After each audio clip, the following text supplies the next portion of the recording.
नमस्कार दोस्तों, आज हम एक ऐसे विषय पर बात करने जा रहे हैं जो कई महिलाओं के मन में चिंता पैदा करता है।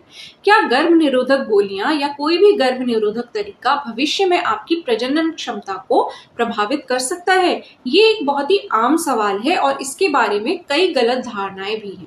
बहुत सी महिलाएं कई सालों तक गर्भ निरोधक का इस्तेमाल करती हैं और जब वे परिवार शुरू करने का फैसला करती हैं तो उन्हें डर होता है कि उनके पिछले गर्भ निरोधक के इस्तेमाल से गर्भ धारण करने की उनकी क्षमता पर नकारात्मक प्रभाव पड़ सकता है।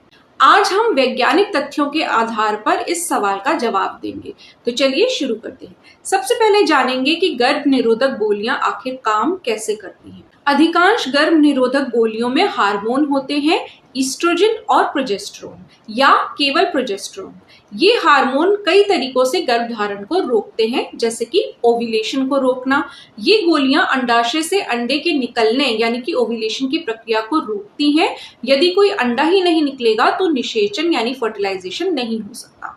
दूसरा तरीका जिससे ये दवाएं काम करती हैं वो है सर्वाइकल म्यूकस को गाढ़ा करना। सर्वाइकल म्यूकस गाढ़ा होता है तो शुक्राणु के लिए गर्भाशय तक पहुंचना और अंडे तक पहुंचना मुश्किल हो जाता है। तीसरा तरीका है गर्भाशय की परत को पतला करना यानी कि एंडोमेट्रियम को पतला करना, जिससे कि यदि निषेचन हो भी जाए तो भ्रूण के लिए गर्भाशय में प्रत्यारोपित होना यानी कि इम्प्लांट होना मुश्किल हो जाता है। ये सभी प्रभाव अस्थायी होते हैं यानी टेम्पररी होते हैं और जब आप गोलियां लेना बंद कर देती हैं तो ये धीरे धीरे सामान्य हो जाते हैं। अब हम जानेंगे कि क्या गर्भ निरोधक गोलियां प्रजनन क्षमता को स्थायी रूप से यानी परमानेंट रूप से प्रभावित कर सकती हैं। तो देखिए, इसका सीधा जवाब है नहीं। अधिकांश गर्भ निरोधक गोलियां आपकी प्रजनन क्षमता को स्थायी रूप से प्रभावित नहीं करती हैं। जब आप गर्भ निरोधक गोलियां लेना बंद कर देती हैं तो आपके शरीर के हार्मोन का स्तर धीरे धीरे सामान्य हो जाता है और आपका मासिक धर्मचक्र और ओव्यूलेशन फिर से शुरू हो जाता है। ज्यादातर महिलाओं में गर्भ निरोधक बंद करने के कुछ महीनों के भीतर प्रजनन क्षमता वापस आ जाती है। कुछ महिलाओं को अपने चक्र को सामान्य होने में थोड़ा अधिक समय लग सकता है, खासकर यदि उनका चक्र पहले से ही अनियमित था। लेकिन ये अस्थायी होता है यानी टेम्परेरी होता है और इसका मतलब ये नहीं है कि आपकी प्रजनन क्षमता स्थायी रूप से कम हो गई है। अब हम जान लेते हैं कि प्रजनन क्षमता को वापस आने में कितना समय लग सकता है। अब देखिए, ये बात हर महिला में अलग अलग हो सकती है। कुछ महिलाओं में कुछ हफ्तों के भीतर ही प्रजनन क्षमता लौट आती है। जब वो गोलियां बंद करती हैं, उसके कुछ ही हफ्तों के भीतर उनका ओव्यूलेशन शुरू हो जाता है। अधिकांश महिलाओं में क्या होता है कि 3 से 6 महीनों के भीतर नियमित मासिक धर्म चक्र और ओव्यूलेशन वापस आ जाता है। कुछ महिलाओं में 1 साल तक का समय भी लग सकता है, विशेष रूप से यदि वे लंबे समय से गोलियां ले रही थी या उनका चक्र पहले से ही अनियमित था तो 1 साल तक का समय लग सकता है। ये ध्यान रखना महत्वपूर्ण है कि गर्भ निरोधक का प्रकार भी इसमें भूमिका निभा सकता है। उदाहरण के लिए डिपो-प्रोवेरा जैसे इंजेक्शन जो हर 3 महीने पर लगते हैं, उनमें देखा गया है कि उसको बंद करने के बाद कुछ महिलाओं में करीब 2 साल तक का भी समय लग सकता है फर्टिलिटी को वापस आने में। यदि आपको गर्भ निरोधक बंद करने के बाद गर्भधारण करने में परेशानी हो रही है तो इसके अन्य कारण भी हो सकते हैं जिनका गर्भ निरोधक के उपयोग से कोई लेना देना नहीं होता है। सबसे पहला कारण है उम्र। महिला की उम्र प्रजनन क्षमता का सबसे महत्वपूर्ण कारक है।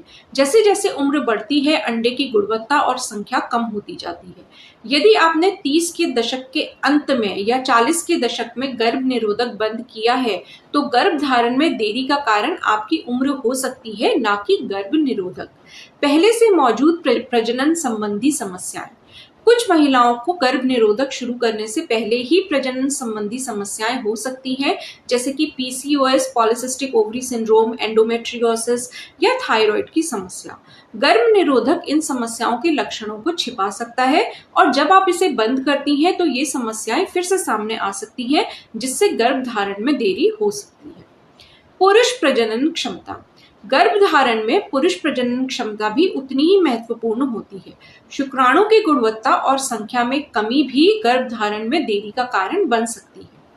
जीवन शैली कारक। धूम्रपान, शराब का सेवन, अत्यधिक तनाव, अस्वस्थ आहार और अत्यधिक वजन, बढ़ा हुआ या कम वजन भी प्रजनन क्षमता को प्रभावित कर सकते हैं। गर्भ निरोधक बंद करने के बाद प्रजनन क्षमता को आप कैसे बढ़ा सकती हैं, कैसे अपनी फर्टिलिटी को बूस्ट कर सकती हैं। सबसे पहले है स्वस्थ जीवन शैली अपनाइए। संतुलित आहार लें, नियमित व्यायाम करें, पर्याप्त नींद लें और तनाव को प्रबंधित करें। Folic acid supplement. गर्भ धारण की कोशिश शुरू करने से कम 1 महीने पहले से फॉलिक एसिड लेना शुरू कर दीजिए। ये न्यूरल ट्यूब दोषों को रोकने में मदद करता है। अपने मासिक धर्म चक्र को ट्रैक कीजिए। ओव्यूलेशन प्रेडिक्टर किट OPKs का उपयोग करें या बेसल बॉडी टेम्परेचर BBT को ट्रैक करें ताकि आप अपने सबसे उपजाऊ दिनों को पहचान सकें। डॉक्टर से सलाह लें। यदि आपको गर्भ निरोधक बंद करने के बाद 1 साल से या 35 साल से अधिक की उम्र है तो 6 महीने से गर्भ धारण करने में परेशानी हो रही है तो प्रजनन विशेषज्ञ से सलाह लेने में संकोच ना करें।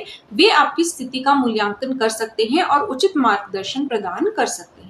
दोस्तों, ये समझना बहुत जरूरी है कि गर्भ निरोधक गोलियां आपकी प्रजनन क्षमता को स्थायी रूप से नुकसान नहीं पहुंचाती हैं। वे केवल अस्थायी रूप से ओव्यूलेशन को रोकती हैं। यदि आपको गर्भ धारण करने में परेशानी हो रही है तो इसके कई अन्य कारण हो सकते हैं जिनकी जांच की जा सकती है। आशा है कि इस वीडियो ने आपके मन में उठने वाले सवालों का जवाब दिया होगा और आपकी चिंताओं को कम किया होगा। यदि आपको ये जानकारी उपयोगी लगी हो तो कृपया इस वीडियो को लाइक करें, इसे उन लोगों के साथ शेयर करें जिन्हें इसकी जरूरत हो सकती है और हमारे चैनल को सब्सक्राइब करना ना भूलें। आपके मन में जो भी सवाल हो उन्हें कमेंट बॉक्स में जरूर लिखें। हम आपके हर सवाल का जवाब देने की पूरी कोशिश करेंगे। जल्द ही मिलेंगे एक नए और जानकारी पूर्ण वीडियो के साथ। तब तक के लिए अपना ख्याल रखें, स्वस्थ रहें और उम्मीद बनाए रखें। नमस्कार।